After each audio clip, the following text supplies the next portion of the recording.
Welcome back to the Holy Hardwood podcast, where your New Orleans Pelicans pick up win number 4 tonight against the Detroit Pistons. It was 125-116 Pels. CJ McCollum, 33 points, 4 rebounds, 5 assists. Jonas Valanciunas had 23 points, 13 rebounds, and 5 assists. Herb Jones contributed 21 points, 5 rebounds, 3 assists. Matt Ryan had 20 points, 2 rebounds, 2 assists on 6 of 8 from the three-point line. And Dyson Daniels chipped in 10 points, 7 rebounds, and 6 assists from the bench. Well, good evening, my friend. What a game, huh? Yes. Started off really, really good in the first half. I thought there was maybe going to be a letdown tonight dealing with the back-to-back and everything like that and the plane issues, but I really liked the start and how they came out. Yeah, certainly. I think there was certainly every opportunity there to, like you said, potentially have a letdown, especially after, I'd call it an emotional win last night and dealing with some of those issues off the floor, trying to get back home. But I think the team did a good job, kind of weathering that storm and ultimately coming out with a win. But are we starting the Herb Jones Defensive Player of the Year conversation tonight? Did that start tonight? I believe so. I think he's been very solid, throughout this first part of the early season. But I think tonight kind of showed you everything that he kind of has on that. And, he's blocking three-point shots again. He was switching on, multiple defenders during a possession. And, anybody trying to score on Herb was not having a good night at all for Detroit. Yeah, Cade. Guy was in hell, was he not? Yeah, definitely. I don't know what to say, really. I thought it was a solid game for the Pelicans all around, especially like you're saying from that defensive end. Of course, Detroit, not the, most talented group, young and upcoming and, very athletic. But I feel like once we came out and got a few stops on that end and it led to our offense. Yeah, I think you saw that a team like Detroit, like you said, they are young, they are inexperienced. We knew that they had, they had the firepower if they got out and going earlier, that it could be a difficult team to deal with, especially on the second night of a back-to-back. But was happy to see that we kind of took their legs out from underneath them early and punched them in the mouth and kind of got out and was running and was playing a really fun brand of basketball. We were shooting the ball at a high clip, getting a lot of guys involved. We kind of saw that start with CJ kind of picking up where he left off from last night, playing at a super high level. Yeah, I agree with you on that point. But another guy, getting more opportunity, kind of like Jordan Hawkins has been the last couple games, is Matt Ryan inserted to the starting lineup with Zion being out for rest tonight and BI still not being able to go. Ryan, first career start, kind of had a career night, was 6 of 8 from 3, so he kind of had a nice little jolt of energy into that starting lineup, making a lot of shots. For sure. I mean, Matt's playing a high level of basketball right now. I know, being 5 games in, there's been a couple games that he's shot the cover off the thing so far, and there's a couple games where he's struggled. But, the effort has been there. Every game that he's had an opportunity to contribute in, he's a high basketball IQ guy, and it was nice to see him certainly kind of be paid off from that, right? Being able to get that first start of his career and coming in there and shooting the way that he did was something that was really exciting to watch as a fan and someone that is growing very fond of Matt and what he brings to the table every single night. I think looking ahead, I think it's going to be tough to keep him out of the rotation. I know even when this team gets healthy and you get guys like Jose and Najee back, right, that are kind of in that mid to back end of that rotation, with him shooting the way that he's shooting it, and especially at this point at least not being a liability defensively, I think it's going to be really, really tough for Willie Green to kind of pull the reins back on him, especially depending on when these guys eventually return. Yeah, definitely, and obviously everyone's going to be impressed with his shooting, but More importantly, I feel like he's got something on that defensive end that's really helped this team so far in the early season. He's active. He's not getting beat or anything like that. And you saw in a couple possessions where he was staying with guys, and maybe those guys just made shots over him. But you can't fault, kind of that energy he's bringing and the intensity on that end. Yeah, I agree. I mean, I think the one thing that maybe hasn't been taken into consideration when talking about a guy like Matt is, his experiences, last year, right? He was able to play with, the Lakers and the Timberwolves. So, especially his time with the Lakers as they were kind of battling back from that rough start last year that they were experiencing, and to ultimately, kind of pivot that season and started playing at a really high level, and especially playing next to a guy like LeBron that, is as experienced as him. It certainly was a positive experience for Matt, and you can see that he's potentially bringing a lot of those, lessons that he had learned over there over to this young Pels team. So not only his contributions on the court, I think he's probably doing a great job off the court as well. Yeah, and just to go along with him is, Herb Jones. We already touched on his defense, but really tonight he kind of got back to one of his better games offensively that he's had this year. Like we said, 21 points, but wasn't necessarily him just getting up threes to get up threes, which we've kind of seen in the past couple games. I like how he was driving to the hole and kind of getting to the basket, and ended the night 6 of 7. But even whenever he was getting fouled and going to the free throw line, he would step up and confidently hit those shots. I know we kind of pointed at that last night when we were talking about the game and people stepping up and making free throws. So it was really good to see him hit some free throws late in the game too, as well as they were making that comeback. So Herb Jones, Defensive Player of the Year, right? Is that what we're saying? I think so. I mean, I think it'd be pretty criminal if he's not on Defensive Player of the Year watch for sure, all defensive team. Right. All jokes aside, yeah, Herb, he was fantastic tonight. We saw him do it on both ends. Um, we kind of got what we typically expect, especially him playing against a younger guard, an up and coming guard in Cade Cunningham. It seems that at this point, he's getting up for these matchups against some of these guys that he was kind of slotted with. In the last couple years, being highly touted guys, especially Cade being a number one pick.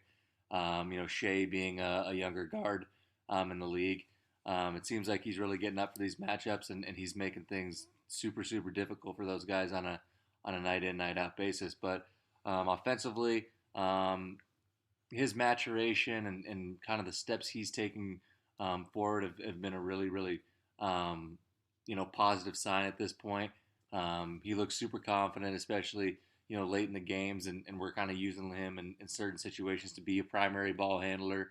It's really nice to see him shooting those free throws with a lot of confidence, and at this point, shooting them at a pretty high clip. So, super excited to see where the rest of this year, especially the first part of this year prior to All Star break, takes her, because I think he's got a big year, and hopefully pretty specific accolade maybe coming here in the near future that we can go ahead and maybe get a little pub on.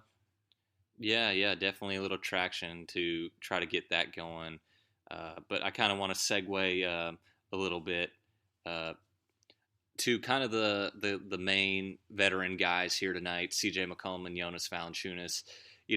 Always in the lineup, kind of even though on this back to back, and we heard C.J. was kind of under the weather as well. But kind of what did you see from those two guys, kind of getting everything started, particularly to start this game? Yeah, we can start with Big Val's JV. You know, I'm pretty tough on JV from time to time. He certainly has some areas that I harp on, and I've been speaking pretty heavily. The past couple games, especially from a defensive perspective. But after a game like that, I'm happy to give a guy his flowers and give JV a pat on the back. He stepped up in a situation where we really needed some offense. We needed a secondary guy to play with CJ and handle some of the offensive load, and kind of be a go-to guy that we could look to and dump the ball down there and hopefully get some clean looks. I think by going to him, I think it did help us. We were able to get into the bonus pretty quickly, both in the first and second half. So certainly wasn't an advantageous situation to get him the ball early in the shot clock and kind of let him go to work against some of those younger and more inexperienced bigs over there at Detroit. But yeah, all things considered, I think it was a good night for JV. It's never been an issue with his offensive production. So hopefully this is something that continues to build his confidence and we can get this offensive version from JV. But if he's able to, tighten up some of the things we've talked about on the defensive end of the floor, I think that he could certainly be a really key contributor for this team here in the next coming weeks. No doubt. I kind of like what you said there. He is normally, pretty good and active on that offensive end. You just wish to see more of that activity on the defensive end. And, hopefully with some of these string of games of him putting together here lately, that hopefully it bleeds over to that defensive end. And, this will be a good building block here in the first, 2 weeks of the season. So happy to kind of see what he's been able to do and see what this team can start doing going forward.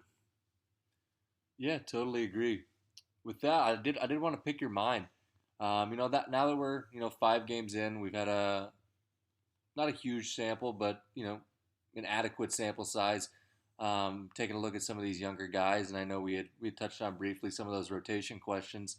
Looking towards the future, but with the ascendance of guys like Matt Ryan, a Jordan Hawkins, and even as of late, right, Dyson's been playing at a high level. He's kind of been able to be a Swiss Army knife for Willie, right? He's been able to plug and play him in quite a few different situations. I think tonight we saw his offensive game come around a little bit. I know he made a corner three there in that second half. He also made a long jump shot to beat the shot clock. So it looks like he's certainly trending in the right direction. What do you envision this rotation kind of looking like, assuming here, around Thanksgiving we have the full arsenal of guys? How do you see that kind of shaking out? Yeah, I mean, hopefully, obviously, this is all health dependent, and when those other guys do come back, you kind of have that starting group of CJ, Bi, Herb, Zion, Vals, and then you got to look towards Trey Murphy, obviously coming back into the picture, and then things from there it kind of gets a little shaky. It's like, do you want Larry Nance coming in there off the bench, and Hawkins and Matt Ryan have made great cases as well. So it's going to be a tough when Jose comes back to see how many minutes are available for these guys, depending on how well Ryan and Hawkins continue to play. Yeah, that's not too far off of kind of what I'm thinking. Um, like you said, the main stable of guys are certainly in place. I think what really kind of opens up that conversation, right, is after 6 and 7 being, Larry and Trey, in which whatever order, those two guys we obviously know are going to be in the rotation as currently constructed. But I think, that first question is Najee. What does Najee's minutes look like from a wing perspective? It looks like um, Dyson's been trending in the right direction to potentially provide that wing support, um, as well as Jose. I think obviously Jose brings something to the table in terms of um, he's able to really energize his team, especially on those nights that they certainly don't have it. And one, he also he dictates pace, especially for a team. JB's offense, he wants to play fast, he wants to get shots up. So I certainly would believe that he's licking his chops to get Jose in the rotation to certainly help him pick that pace up and to play at a faster pace. So for me, as I would currently sit, I would say Jose is still probably a favorite to still land a large majority of that time. But then at that point, I think then you're really looking at, in my opinion, Dyson, Hawk, and Matt Ryan really rounding it out, for that 10-11 spot. And I think at this point, I wouldn't be surprised to see Najee be the odd man out. Yeah, definitely. Just going by the pure just numbers of the fact. I mean, yeah, you go a little deeper in the regular season, but it's kind of the old saying, when you're out, with injury and some other people have that chance to step up, you could lose your spot. And just like you're saying, the odd man out right now, it seems like it would be Najee Marshall. Yeah, depending on matchup and other certain things, you might want to throw a Najee Marshall in there, depending on who you're playing, just because he is kind of that Swiss Army knife and can kind of do a bunch of different things, plays hard, has energy. So, it'll be a difficult decision for that coaching staff for sure. Right, absolutely. Well, I mean, at this point, having a tough decision in terms of rotation is a blessing, right? That means that other guys have stepped up during those absences and have made a strong case. Have been playing, complementary basketball in terms of playing alongside those other guys. So, if that certainly is the case here in a couple weeks, I think that that's a situation that Willie would happily take on, and one that I would imagine he would, you know, confidently be able to make a decision that he feels put this team in the right direction and puts them in a place where they can continue to play a high level of basketball. Um, Discussing that, I think the next big thing is, you know, continuing the current streak that they're on, continuing to try to, build good habits and to ultimately, work both Brandon and Zion. I know Zion was working with, hopefully it was just a scheduled rest day, but I would expect Brandon and Zion to both be in the lineup here come Saturday, with the way that things have been going. If that is the case, how do you see that matchup with the Hawks going? Yeah, I'm excited to see that. We kind of got a little glimpse of it in the preseason. I know it's preseason basketball, but hopefully getting our whole group back in whole, especially with these guys who are going to be coming off the bench for us. It should be a pretty interesting matchup. I think we match up pretty well against them. So it's another game at home, and we said for this team to be really good, they got to be starting to win at home at a consistent basis. Yeah, for sure, and that's something that for the most part it seems like, despite the issues that they've been having from a health perspective, they've been doing what both Griff and Willie had really harped on in the preseason was that when those guys are out, that they have to find a way to step up and not only step up, but they have to find a way to gut these wins out. Because here in a couple months, when you look back and you tally these kind of things up, you know. Uh, Back-to-back wins, a road, and then a game back at home, having to deal with the injuries that they were. This could be a big portion of the season where they look back and really see a lot of value in being able to pull this win out. So I think continuing that trend, like you said, still continuing to play at home, have a really talented team in Atlanta coming in. Something that's not unfamiliar. Another talented young point guard coming into the league. I think this will probably be the toughest test in terms of, um, on ball pick and roll, being able to really contain Trey. He'll have, Capella playing behind him as a vertical threat, as well as shooters on the perimeter. So, from a defensive perspective, I think that they're going to have to certainly be locked in and are going to have to play one of their best games of the season. But certainly a very good opportunity. And if they're able to pull that win out, they'll be sitting in a really good spot, when looking through that first 2 weeks of the season, essentially. So, super excited for that game, but didn't know if there's anything else you had in terms of call outs or things to look for, or things that, you're looking towards, maybe giving you an idea of what Coach Willie's thinking for that game, or what the direction the team's going to take against a good Atlanta Hawks team. I just want to, speak about kind of the fact of, sometimes injuries are a blessing in disguise. And yeah, you don't like dealing with them, but it does give other guys opportunities, say down the road, if there was to be more injuries to this team. Some of those people would be in positions, that they've already seen before. So that can be very helpful going later in the season. And if they so happen to make the playoffs, if there's a night where, a Matt Ryan has to step into a starting lineup and, make 5 to 6 threes, he's been in that position. Jordan Hawkins has been in the starting lineup already in this early year. But just going off of kind of this Saturday game, I think if we're at full strength, I think we kind of got to, take our matchups, Brandon, Zion, and, kind of work off of them and see what those guys can do and get into those matchups, and then kind of have all those other guys filling in. We're going to have to, like we always harp, rebound the basketball and end possessions, make threes and make our free throws. I think that's what we did really well today. We shot it well from the field. We're 95% from the free throw line, and shot it in the mid 40s from three. So anytime you can get that kind of equation, it's a pretty good game for the Pels. I'm happy you brought that up. You mentioning it being a blessing in disguise, I certainly totally agree with you.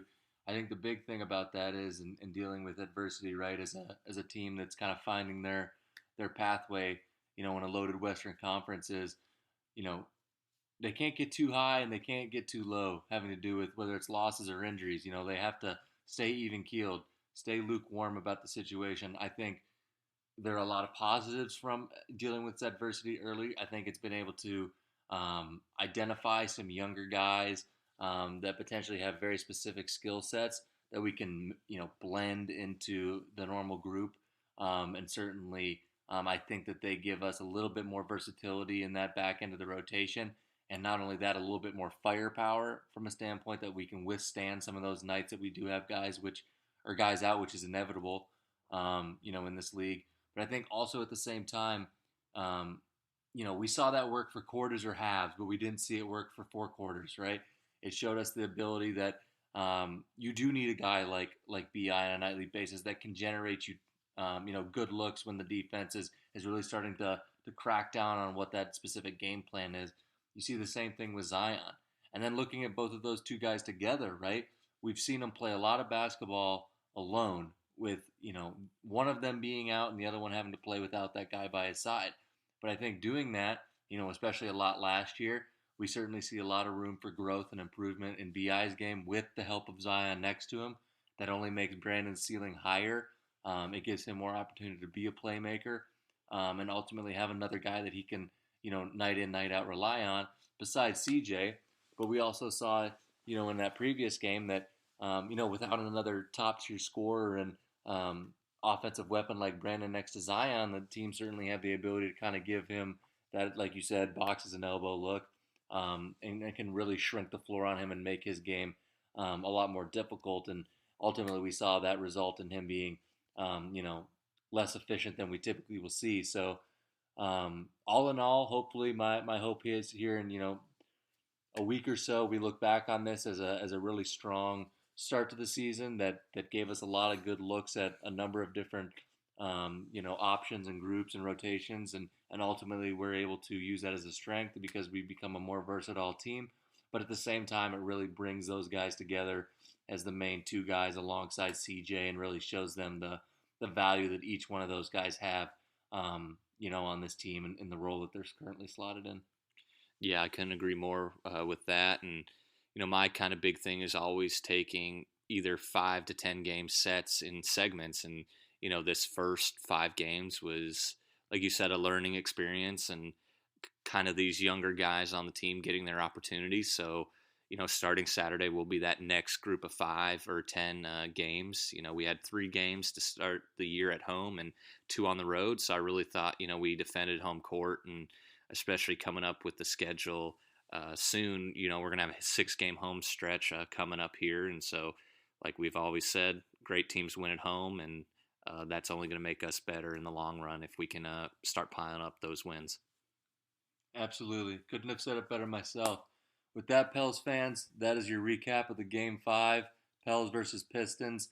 Pels find a way to take advantage of home court with a limited group of guys. This has been Tony and Pat. We look forward to catching up following Saturday's game against the Hawks. Appreciate it.